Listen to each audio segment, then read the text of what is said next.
안녕하십니까. 뉴스데스크 이어서 광주에서 전해드립니다. 내년부터 음주운전 처벌을 강화한 윤창호법이 본격 시작되고 광주 초중고 모든 학년에게 무상급식의 혜택이 확대됩니다. 또 민주화 유공자와 청년들의 복지 혜택도 늘어나는데요. 내년부터 바뀌는 것들을 남궁욱 기자가 정리했습니다. 음주운전 처벌을 강화하는 윤창호법이 내년부터 본격 시행됩니다. 음주운전 사망사고의 경우 지난 18일부터 처벌이 강화됐지만 단속 기준은 내년 6월부터 강화됩니다. 면허정지 기준은 혈중 알코올 농도 0.05%에서 0.03%로, 면허 취소 기준은 0.1% 이상에서 0.08% 이상으로 변경됩니다. 현행 혈중 알코올 농도가 0.05%에서 0.03%로 강화가 됩니다. 성인 남성 소주 한 잔 내지 두 잔이면 충분히 나오는 수치입니다. 청년 실업률이 사회적 문제로 떠오르면서 청년들을 대상으로 한 정책이 확대됩니다. 광주시는 청년 구직자들을 위해 1년에 3번까지 정장을 무료로 빌려주고 증명사진을 촬영해줍니다.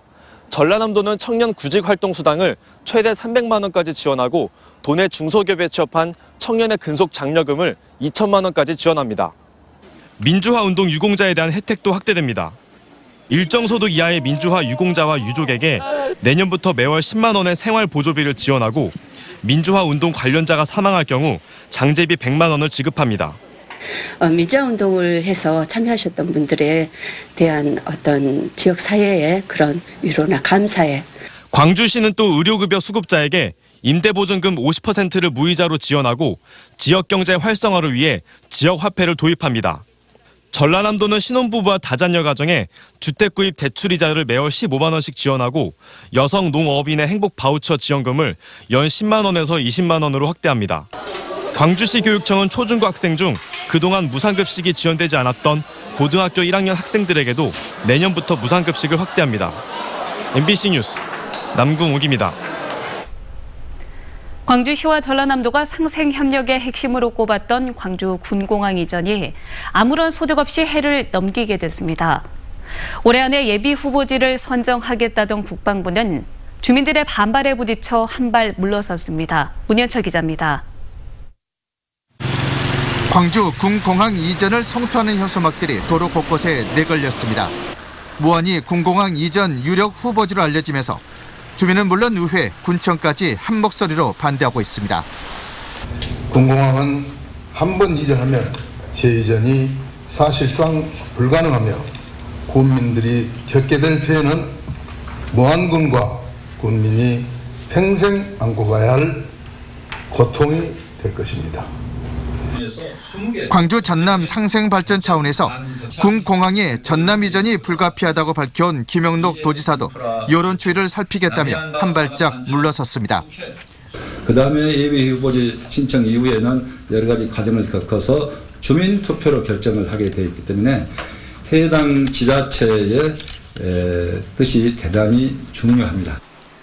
국방부도 올해 안에 예비 후보지를 선정할 것이란 당초 계획과는 달리 내년 상반기로 발표 시기를 미뤘습니다. 대통령 업무보고에서 빠진 군공항 이전 사업은 설명 자료에서만 이해관계자 간 갈등으로 인한 국책사업 추진 지연이라고 간단하게 명시됐습니다. 국방부가 이처럼 소극적인 행보로 선회하면서 광주 군공항 이전 사업이 장기화될 것이란 전망이 조심스럽게 나오고 있습니다.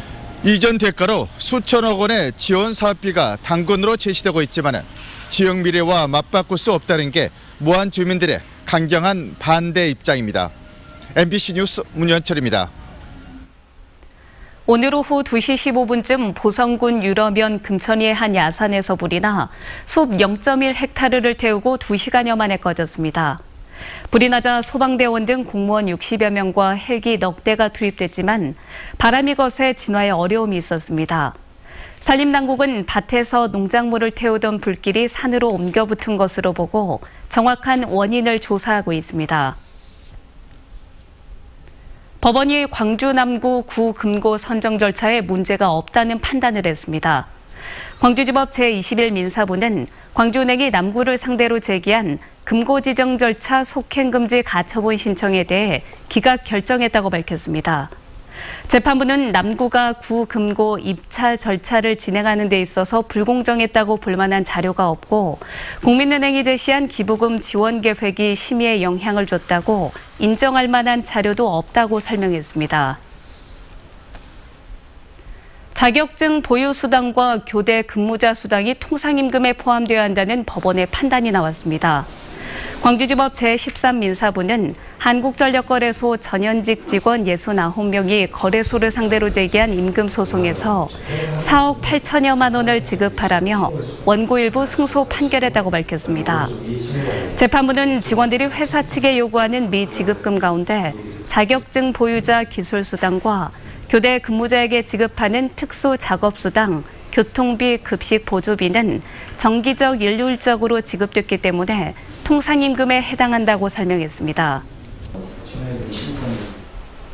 광주 시민이 뽑은 광주시 핵심 사업은 도시철도 2호선 건설과 광주형 일자리인 것으로 나타났습니다. 광주시가 시민 9,396명을 대상으로 면접을 실시해 광주 사회지표 통계조사를 실시한 결과 시가 가장 우선적으로 추진해야 하는 사업으로 도시철도 2호선 건설이 22.9%로 1위를 차지했습니다. 그 다음은 광주형 일자리 22.8%로 2위, 송정역 광주역 활성화 12.6%, 군공항 이전 10.3% 등의 순으로 이어졌습니다. 광주 사회지표 통계조사는 95% 신뢰도에 오차 범위는 플러스 마이너스 2.2%포인트입니다. 내년 1월 1일부터 광주 시내버스에서 와이파이 사용이 일시적으로 중단됩니다. 광주시는 시내버스에 설치된 공공 와이파이를 새로운 설비로 교체하기 위해 와이파이 서비스를 한시적으로 중단한다고 밝혔습니다. 시 관계자는 버스를 이용하는 시민이 불편하지 않도록 최대한 빠른 시일 안에 와이파이 설비 교체 작업을 마무리 짓겠다고 강조했습니다. 국토지리정보원이 2019년 기해년 돼지의 해를 맞아 전국의 지명을 분석한 결과 돼지와 관련된 지명은 모두 112개로 이 가운데 전남이 27개로 가장 많은 것으로 나타났습니다. 전남에서는 강진군, 대구면, 저두리 등이 꼽혔는데 마을 지형이 돼지 머리를 닮아 옛부터 돈머리라고 불렸고 돛은 돼지의 옛말, 저두리는 돈머리의 한자식 표기입니다. 전남에 이어 경남이 21개, 전북이 16개로 돼지 관련 지명이 많았으며 주로 먹거리가 풍부한 남쪽 지역에서 많이 나타났습니다.